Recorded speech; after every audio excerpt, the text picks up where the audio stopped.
Good afternoon. Welcome. We are waiting for people to join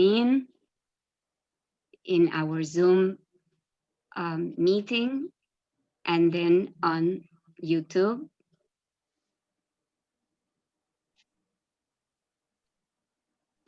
I say good afternoon, good evening. There are people joining us from all over the world. Thank you for joining us for the fourth webinar of the September edition of our Teaching Capacity Building Program. Thanks to the support of the US Embassy, a group of committed and hardworking English teachers are sharing their expertise and best practices during these challenging times of remote teaching and learning. All these presenters are alumni of US Embassy-sponsored professional development programs. We sincerely hope that these presentations will enable you to think in more depth about how you teach and how your students learn, and that whatever you take away from the webinars may contribute to enhance the quality of your practice. Our deepest thanks to all the alumni presenters and the US Embassy for their support in the organization and delivery of this teaching capacity building program. A few housekeeping announcements. Please type all your questions in the question and answer section at the bottom of your screen. The link to download your certificates will be posted in the chat section.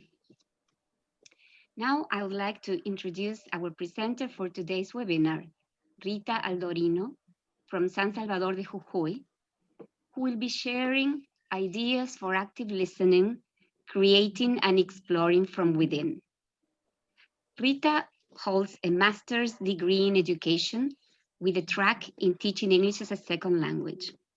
She is a full-time EFL instructor in high school and teaches phonetics, discourse, didactics, and English literature at college level in Argentina. Twice a Fulbright recipient, she has taught Spanish and ESL in high school and at a university in the USA. Ms. Aldorino has lectured on topics related to phonology and pedagogy at ELT conferences in Argentina, Chile, Peru, and the USA.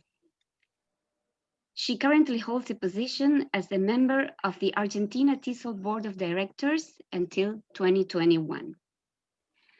Rita's perception of teaching and learning lies in the idea that every individual brings a unique capacity to the process, and it is the instructor's expertise which can make a difference in the student's learning experience. Rita's main interests are foreign languages, work cultures, and traveling. Thank you, Rita. Over to you, and you can start your presentation.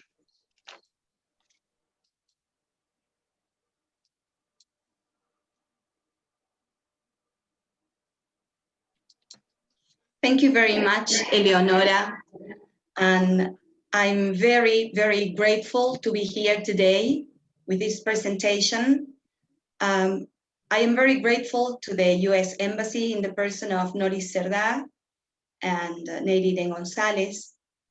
I'm greatly indebted also to Icana and mainly to Mariano for all your help and all your support, Eleonora, and mainly to the support team that we have built in this teaching capacity building program, all the alumni that are out there, and thank you very much.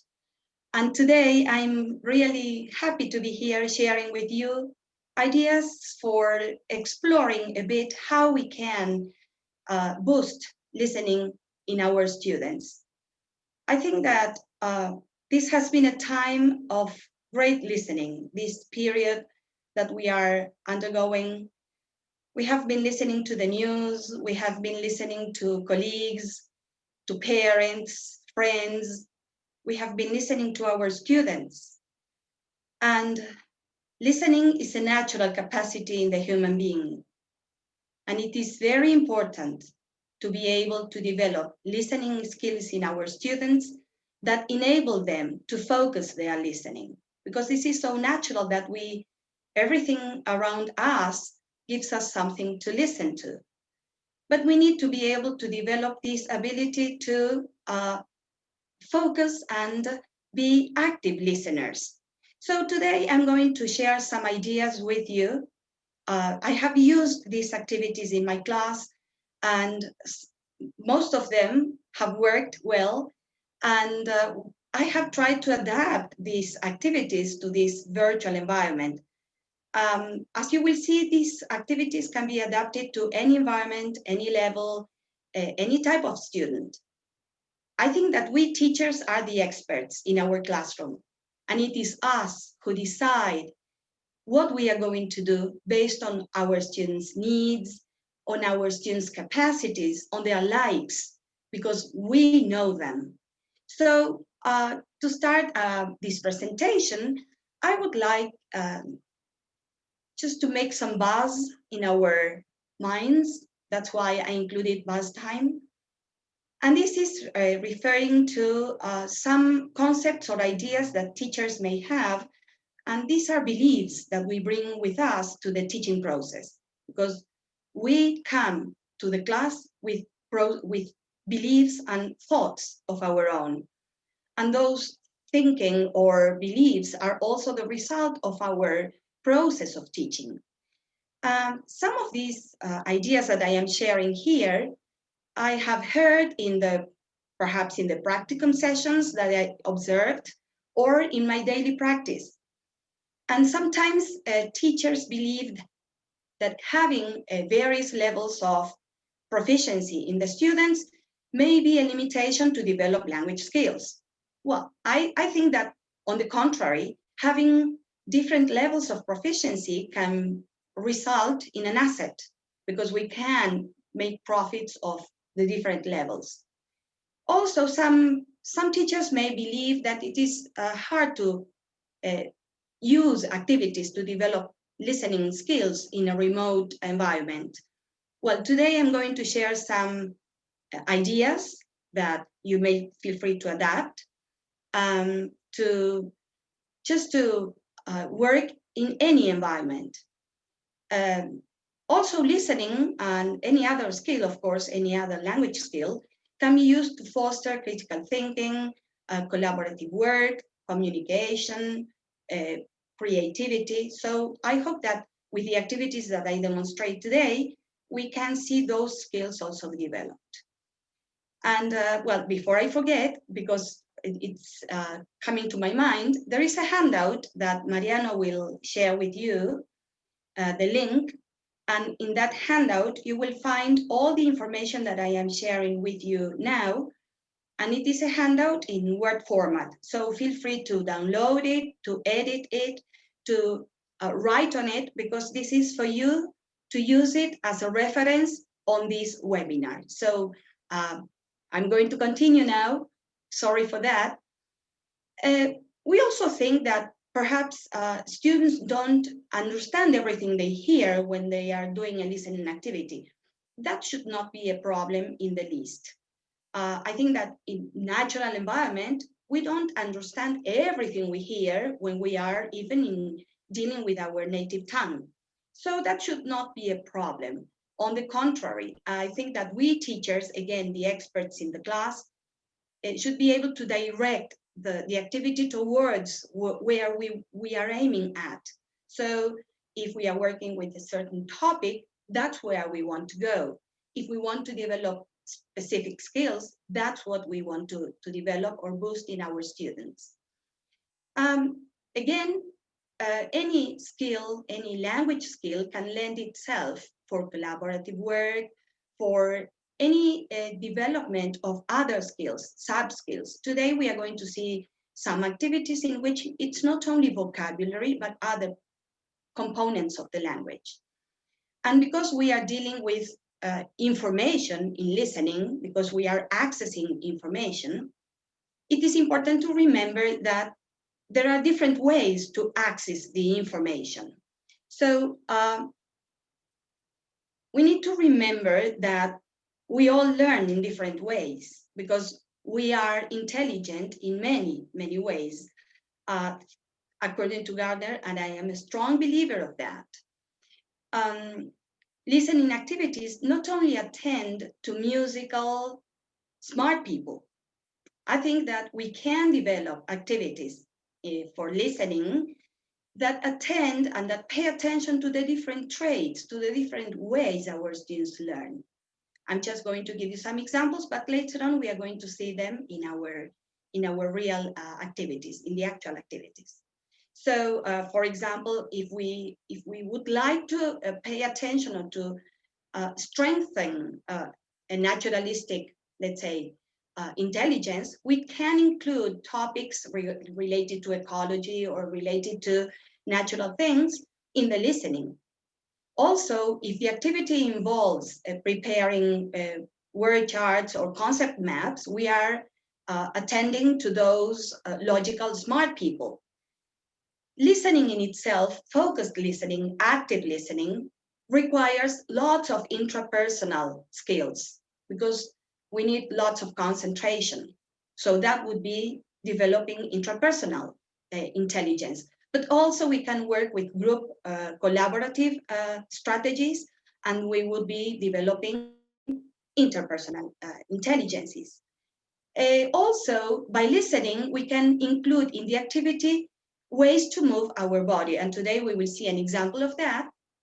And so we are, in this case, attending to those smart people, to those body smart people or kinesthetic students that we may have.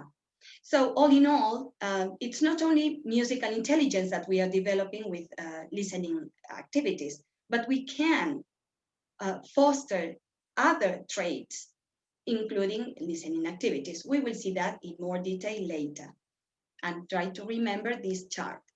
Also, when we process information, there are two different ways of accessing the information that we are given.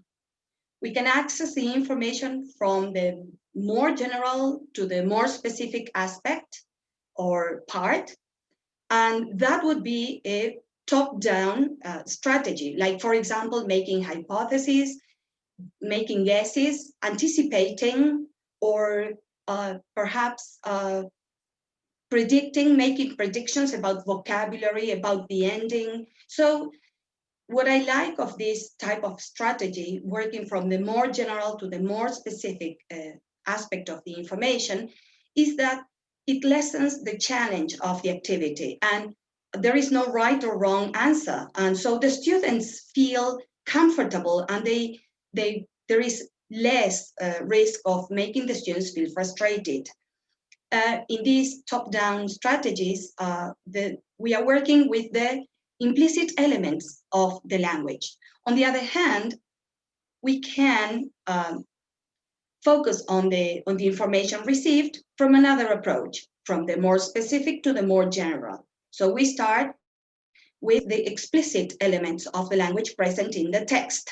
For example, trying to identify the tonality of a sentence, that would be focused attention, or trying to infer whether or distinguish between a yes/no question or WH question, the voice of the sentence, or trying to spot particular events in a situation through listening. So these would be very specific aspects of the information that the students would need to pay attention to. So again, we as teachers, we need to decide what do we want our students to develop, or how do we want our students to access the information? Do we want them to first start making generalizations, to feel comfortable to make predictions, to hypothesize? There are options, there are unlimited answers. Let's go for a top-down approach. But then perhaps in the while listening or in the after listening activities, we can pay attention to this way of accessing information that is more specific. I'm going to share now some tips for practicing listening with our students in order for them to be more efficient at the moment of accessing the information given in the listening task, and also for their understanding, so that they understand a bit better on the listening. Remember, we are not expecting our students to understand everything they hear. But if I want my students to pay attention to the voice, active voice, passive voice in a text, that's where my activity should be directed to. So when we create tasks, I think that it is very important to, and mainly at elementary level, to present the activity and the tasks in the same order that they appear in the audio or in the text, so that students feel really comfortable. The completion of the tasks should be simple, perhaps cross, check, true or false, objective items, so that students focus really on what they are listening to and not on the activity. I think that it is really very important that they can concentrate on what they are listening to. This is their second language.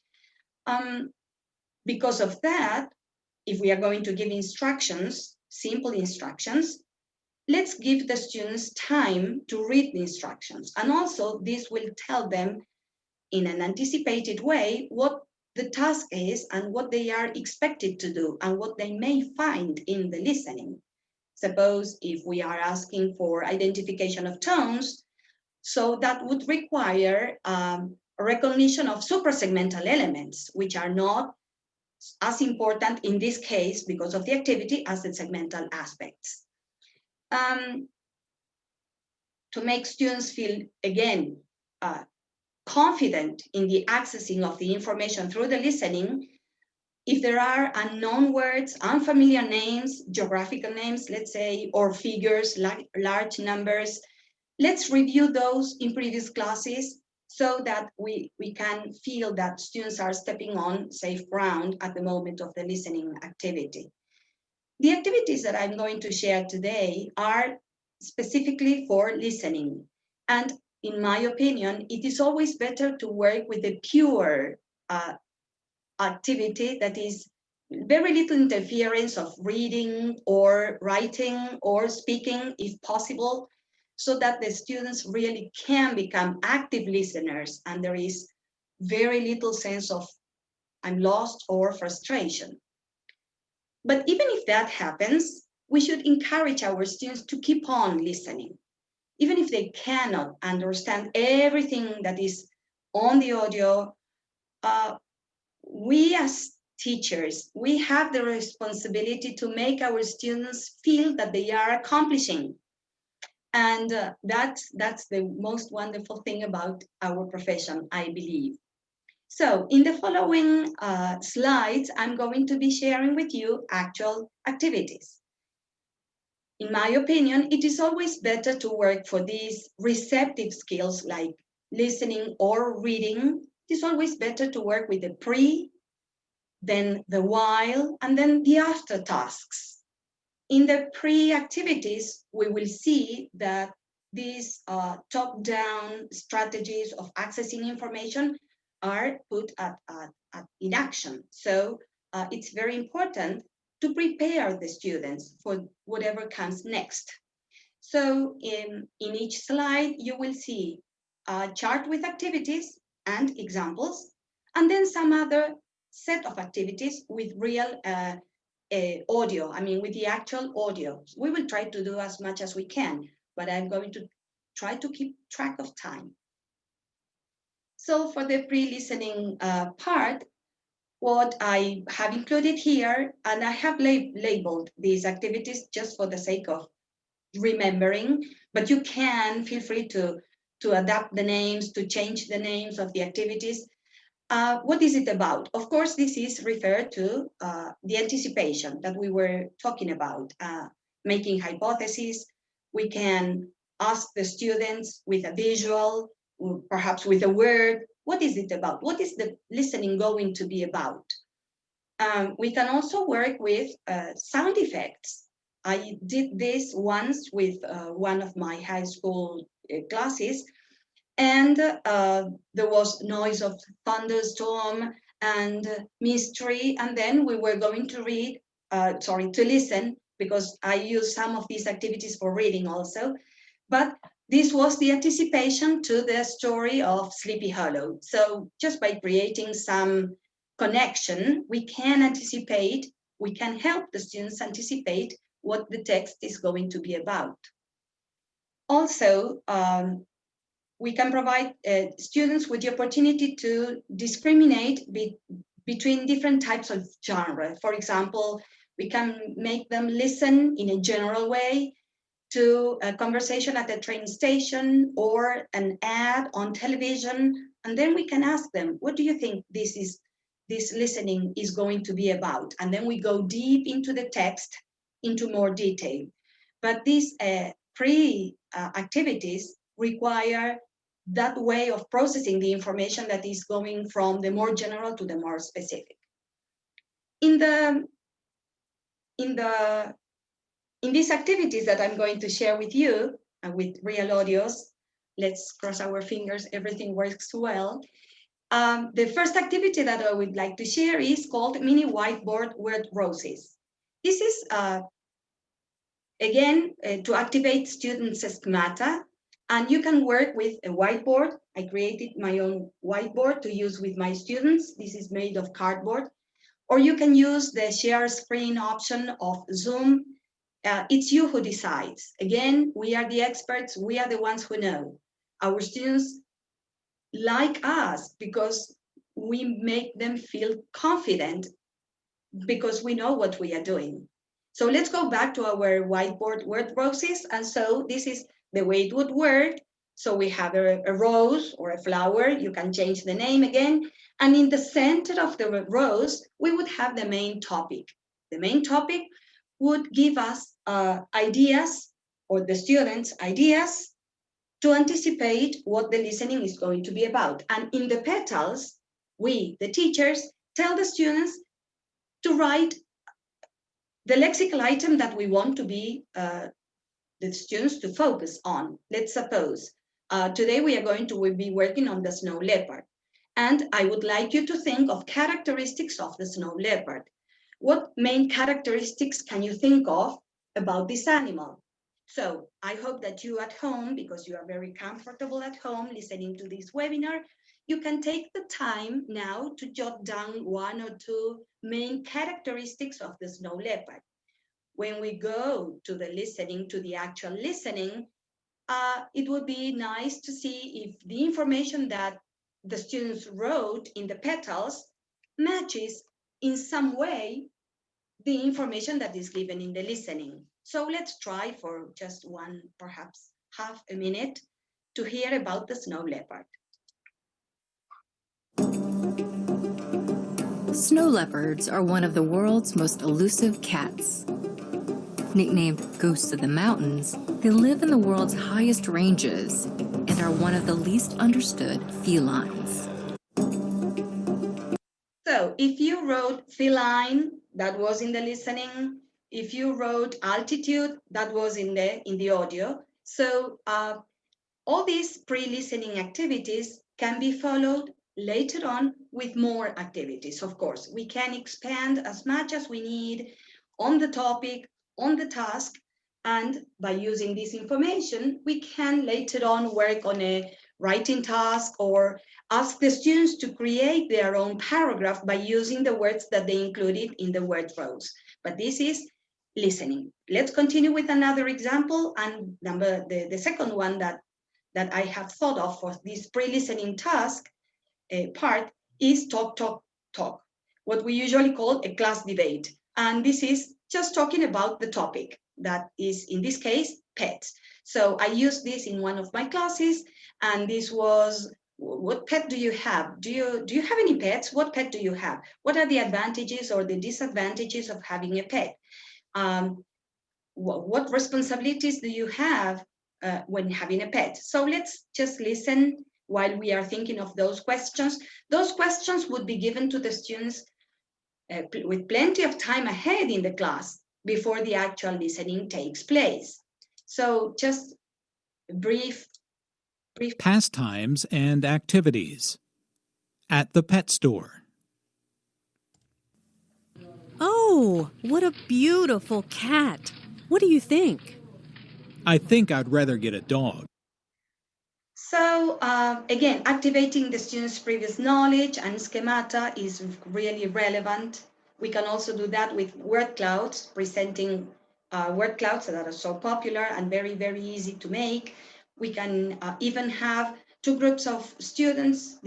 I have thought of this for a song, and two groups, each group chooses a song and they create a word cloud, and then the other group has to guess, like in this case, if you guess what the song is, yay. I have created two word clouds for the same song because I liked the shape. I didn't know that we could create word clouds even with shapes. This is incredible.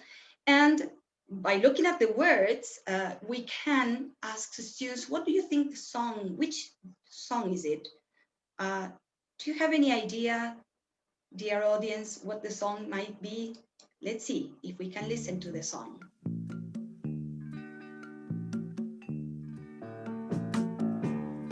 I can see clearly now, the rain is gone. I can see. Well, that is working with word clouds. Again, the activity can be extended later on, working with the words that appeared more frequently in the word cloud and ask the students to create their own writing. But this was just for the pre-listening part. Let's go now for the while listening. Feel free to ask questions later, and at the end, I'm just going to show all the activities first. In the while listening, we are now focusing our skill a bit more, our attention a bit more. So by listening, the students need to interpret certain type of information or expand details about the information given. We can also give them a wrong summary that would be combining reading with listening. And in the wrong summary, as they hear, they have to check what information is wrong or which information should be changed. Also, we can give them with visuals according to the level or with sentences, scrambled story, and then by listening, they need to unscramble the story or the sequence that we gave them. Let's see some other activities. I really like this one. The teacher is an MP3 player because this empowers students in their listening moment, in this moment. So the teacher reads a text, any text. I have chosen a text on the snow leopard because I am working on that during my lessons. And the students, as the teacher reads the text for the students to write, the students are empowered and they tell the teacher, stop, go back, play, according to their need. Of course, this is traditionally what we call dictation, but we can disguise this into, I am an MP3 player and you have the power to just stop me or tell me to continue or tell me to go back. So that's an activity I like a lot. For advanced levels, we can also include this type of identifying word chunks or separating sentences in colloquial speech. I chose this from Letterman's show, the audio, and I labeled it Break It Up because this requires some skill from the listener, from the student, to be able to separate the chunks that make sense grammatically or phonologically. It depends again on what the purpose of our activities, what is the objective of our lesson. So let's see the example. You feel free to try to write down some chunks that you hear, and then later on, we could extend this activity to a reading thing in which the students need to read what they wrote. And so we can ask them to compare. All these activities can be adapted again, and they are expected to be complemented with other activities and on other skills. So remember, when we work with, let's say, listening activities, later on we need to include other things in our lesson. Variety is the spice of life, and our students deserve to be given as much as possible in a varied way. So let's go to our Letterman's show audio. And let's see what we can identify.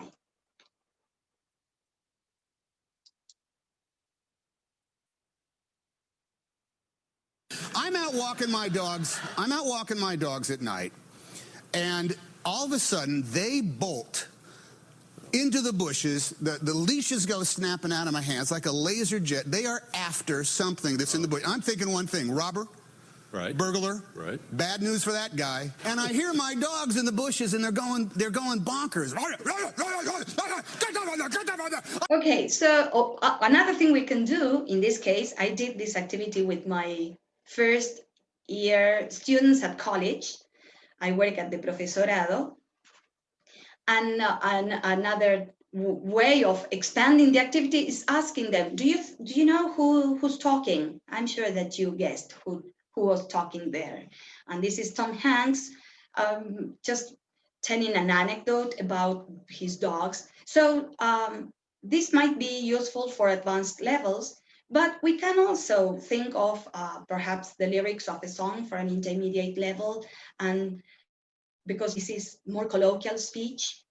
Another activity that I really like is, and this includes, or this involves this bodily kinesthetic trait that we were speaking about before, is slap or clap.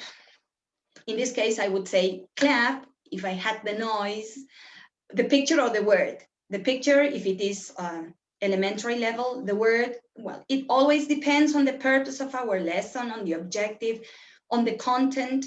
So feel free to think beyond these activities. These are just ideas.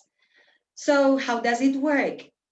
We can give the students flashcards with the words or visuals that represent the words that appear, let's say, in a conversation or in a story in an audio. And the way it works is every time they hear the word, they need to slap the picture, the visual, or the word, or clap. If you are doing this virtually, what you can do is what I will show you now is have the words displayed. And every time the word appears or they hear the word, they clap, because you can ask them to open their microphones. If it was on an on-site teaching environment, we could have the flashcards and slap the pictures, work in groups, have the students work in groups, and the group that gets more slapped flashcards would be the winner. That would be including just some part of competition. Let's see how this would work with this audio. So we have the words there. You can give the students some time to become familiar with the words. And as they listen, they need to clap or slap. So feel free, you are at home, feel free to do that as we hear. Introductions and small talk. Coincidences. Well, hello there, Julia. Long time no see. Meg, hi! What a coincidence! I haven't seen you in ages. What are you doing here? I just got a new job in the city, so I'm shopping for some clothes. Hey, what do you think of this shirt? Well, you know how much I love blue. See? I've got the same shirt. You always did have good taste. What a small world. Well, it may look simple, but depending on the level, depending on the difficulty of the audio, it may be challenging. Another thing that I strongly believe in is that we need to give our students some level of challenging tasks. And because we are the experts, we need to know which is the level at which they can perform with just a tiny bit of risk. Because if we give students too easy things, that is underestimating their capacity, and our students are smart enough to perform very well. Let's continue with after listening ideas. In this case, we are going to be working with information after the students have heard the audio, or they have access the information as many times as necessary. We never said this, but remember that because we are the ones who know the students, we should be able to make it clear how many times the students need to listen to the audio. Sometimes one time is necessary, but if we see their wandering faces, let's go for a second or a third time. These activities are for after listening, and you remember we can adapt this for also for after reading. I work with my literature classes, and we can do this also after we read a story. The matching activity is just associating perhaps characters to characteristics, or characters to speeches, or characters to events, or places to events. So a matching exercise, which includes all the information that was presented in the audio. I really like the balloon. This is about characters again, perhaps about storytelling, and it relates to a hot air balloon, and the hot air balloon is going down, and nobody wants that. So the students need to debate, this is critical thinking at its most, which character needs to leave in order for the hot air balloon not to go down. And here they need to be very critical to give the reason why they decide on such and such character in the story. So this is a very interesting, and in this case, we are looking at many skills at play, like again, critical thinking, communication. They need to come up with a solution to a problem. So I like really this activity. Well, again, at the beginning, we said finding possible endings, and this would be another way of thinking of an after listening. So we give the students a conversation, let's say, like the one we just heard, and we can ask the students to change the ending. We also have texts that are related to lyrics of songs. Last year, we we read a text with my secondary school students about the Titanic. And after we read the text and we did lots of investigation, we heard the song. That can be very simple, but it is just as an aftermath of the process with the whole content. I think that all these activities attend also to the CLIL, like working content integrated with the language. Some examples that I would like to share with actual listening is shadow listening. This is listening to a conversation. I would work with this for example, tonality again. And so the students listen to the conversation. We are not going to do this one for the sake of time. But they listen to the conversation, and later on, after they heard the dialogue, try to imitate the tonality of each of the speeches. So if the conversation says, "Hi, Alice, it's John." So the students would go, "Hmm, hmm, hmm, hmm, hmm." So just replicating the tones, and they don't need to remember the words. I like this activity. Another one that we can work with is making students aware of how language is composed by words that are stressed and unstressed. We are again working with suprasegmental aspects of the language. I labeled this activity content and non-content words, but you can label it in another way. Let's see the sentences, some of the sentences. Remember, this is after listening. So first we listen to the sentences. 96. 1, I'm sorry, but I really don't know. 2, Is this going to be here or there? 3, That's another big bill we've got to pay. 4, That letter's for you, and this one's for me. So here, later on, we can work with the sentences for real, and we can do many things with this after listening activity. First, ask the students to identify the unstressed words, and then make them become aware of what happens with the unstressed words, or the stressed words for that matter. And then later on, tell them to build up a rule. Which is the rule? All this is building up on what they are doing. And this is making them aware of things that perhaps they know, but they need to become more conscious of, because because we are non-native speakers. I would do this with my first year phonology course. And well, as a final activity, we can ask the students to write the contracted forms in the full form, which would be perhaps a grammar-based activity. But again, what I want us to see is that these activities can be expanded in so many ways and in many different aspects, lexical aspect, grammar aspect. It's us who decide. An after listening activity that is very useful also for making students very conscious of what they hear is, and this is active listening, remember, is what I call false twins.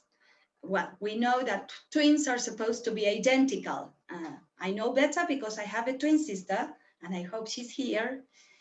But it's not always like that. There might be some differences. And so what I propose in this activity is to listen, and then later on, the students, after they heard the sentences, they need to spot what the differences are between what they heard and what the actual sentences are. Let's see if it works. So here we have some of the sentences. 98. 1, It's in that box. 2, There are 11 players in a soccer team. 3, Can you see that kid over there? 4, There are 10 cups on the table. 5, I'm going to give up smoking this year. 98. 1, It's in that box. 2, There are 11 players in a soccer team. 3, Can you see that kid over there? Well, we can do it as an after listening or as a while listening, or we can do it first as a listening and then give the students a second chance to listen and to look at the sentences. What I like about this false twin activity is that students are paying attention, very close attention to what they are listening to, and they need to recognize the word that is different. We could do this also with homographs or homonyms, so that it depends on the level, of course. So these are all the activities that I would like to share with you. I hope that you found them perhaps interesting and applicable mainly. And again, these are adaptable to the level, to the interest of our students. If we have students that are really much into, let's say, naturalistic intelligence, we can select topics that are of their interest. And feel free to use these activities to adapt them to the level, the content of the lesson, because this is language. This is what we use language for. We use it for communicating, for expressing ourselves, for making hypotheses without running the risk of being right or wrong, for creating, listening, reading, bonding, expressing ourselves, and sharing like what we are doing now.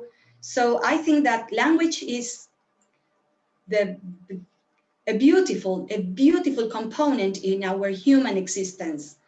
And I chose this quote by Louis Thomas. Language is the gift of language, is the human trait that marks us, and it separates us, it sets us apart from the rest of life. Now, I usually include a ticket out activity in my classes. If there are some students here of mine, they know what we are talking about, what I'm talking about. And today, my ticket out activity is how, because there is always someone who's listening. We have been talking about listening activities. There is always someone listening. And let us choose the right words for the listening to become even more active and more significant. So my ticket out is, if you could ask or tell someone, you can make it at this time, how would you say that to anyone. I think that we have shown that we can make it. And I'm going to share this with you. This is my way of telling us all that we are making it.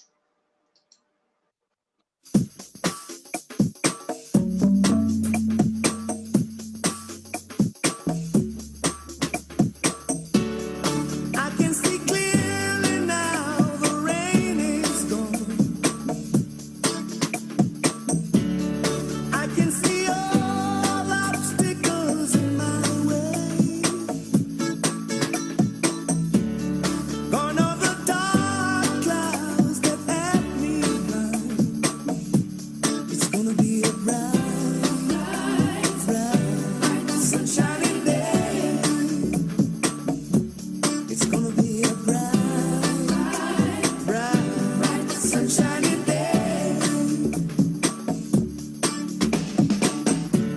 Oh yes, I can make it now. The pain is gone. All of the bad feelings have disappeared. Here is that rainbow I've been waiting for. It's gonna be a bright, bright, sunshiny day.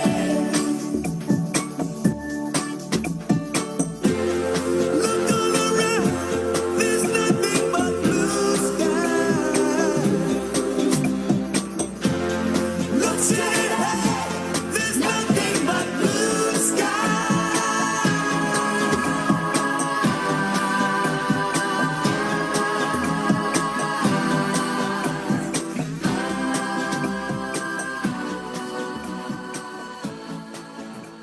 Thank you very much for coming to this presentation. And I am really very grateful again to the US Embassy, to Noris, Nadine, to Eleonora, at Icana, to Mariano, gracias, muchas gracias Mariano. And to all the teaching capacity building program people that are always supporting this wonderful group. And now I think that we are open to questions. Let me share my contact information here. This is the way you can reach me. I am sure I will answer always. And this is the bibliographic sources that I used. Some of the audios were taken from Gerard Kelly, How to Teach Pronunciation. Others were taken from Everyday Conversations. It's a booklet that is provided by the US Embassy. And then some websites and YouTube videos that I used. And National Geographic, of course, the website where the snow leopard video is taken from. So thank you very much again. And I think that I can stop sharing the screen or just tell me. And thank you very much. Okay, thank you. Thank you very much to you, Rita. Everybody is writing in the chat that they have enjoyed your presentation and that they have taken away so many ideas. I have some questions. Somebody would like more ideas for working with listening tasks during a Google Meet live session. Okay, thank you for your question. I think that it's Google or Zoom, it would not matter that much, but I understand the point. I think that these activities that I have presented can be done remotely. I have done these activities, I have performed these activities now while we are in a remote environment. And so perhaps you can try to use some of these, adapting them. I understand that the issue of including the sound may be a problem. What I sometimes do with my other groups, I usually use Zoom because really it has proven to me to be the best tool. But what I sometimes do is to include the audios in my mobile, and I just get my mobile close to the microphone of the computer, and they can hear the audio in that way. I hope that this has answered the question, but thank you again. And if you have any other question, you can email me or write to me. But that's what I do when I don't have Zoom, or when I cannot share the sound in the computer, I use the other thing. Thank you. Okay, thank you, Rita. Somebody is asking, how can you deal with students or families that do not even listen in L1 in their first language? So this person means that they have to learn to listen. That's true. That's very true. At the beginning of the session, and by the way, this session is titled Active Listening, Ideas for Active Listening. But that is very true. I think that naturally we are listeners. We come to this universe, and the first thing we do is listen. That's the first skill that we develop. And then we continue by speaking, we know all the story. But I think that naturally we are listeners. The problem comes when we need to develop these focused listening skills. And for that, I would start working with perhaps very simple activities, playing the audio and spotting information. Just check, don't write, just make it as pure as possible. The listening activity, when it is the purest, without interference of other skills, will help the learner become more and more focused. That's my idea. Okay, thank you, Rita. There's another question. What kind of tasks would you recommend for assessing listening skills in children in particular? Well, again, thank you for the question. That would be another topic of assessment, which I really like, but thank you for the question. I think that, again, keeping the task simple and as pure as possible. So I don't teach children. I don't know if you realize, but I have never taught children high school and college. But I think that it is, the key is to keep the task simple and objective. So again, working with visuals, keep the audio even quite simple. It depends on what language level our students have. We always need to go back to this, to the beginning. What is the objective of the lesson? What is the purpose of this activity? What is the purpose of making students listen? What do I want them to develop by using their listening skills? Thank you very much for that question, because we need, and that brings me something that I wanted to say, so thanks again. We need to develop activities that will later on pair with our evaluation strategies and with assessment. So let's be fair. So whatever we work with in the class should more or less be the same in the evaluation part. But keep it simple, clear, and let's evaluate what we have taught.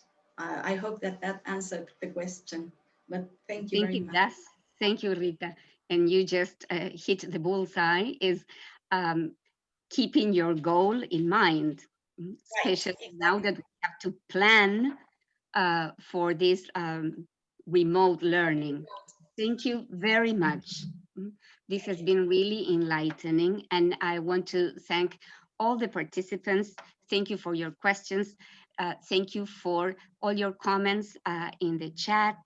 Thank you for all the people who are joining us really from all over the world. And I don't know what time it is in your homes. I really, and we really appreciate it here at Icana and in Argentina. Thank you also for the beautiful song that you shared, Rita. Here in our city in particular, we don't need blue skies now because we have terrible fires going on in our province. So we really need the rain soon. But thank you very much. Somebody asked in the chat whether we are having webinars in October, and that's what I would like to announce. In October, we have next Tuesday, Let's Spice Up Our Classes, Songs in English Language Teaching by Gonzalo Diaz. And then we will have Rita again. So for everyone who really enjoyed today's presentation, she will be presenting Sounds and Rhythm, English Pronunciation in Today's World on Friday, October 9th. So we'll see you then. Please register and you will continue enjoying our webinars. Thank you again, Rita. This has been Very delightful. much, everyone. And really, I enjoyed this. I wanted to say that I thought I knew about technology until I had to prepare for these webinars. So there is always, always the right moment to continue learning. And I am very thankful for that. And when I chose this song, I thought of all of us. Everyone is living a different situation in this moment, and we can make it. Thank you so much. Yes, we can, Rita. Thank you again to everyone, and we'll see you soon. Bye-bye. Bye.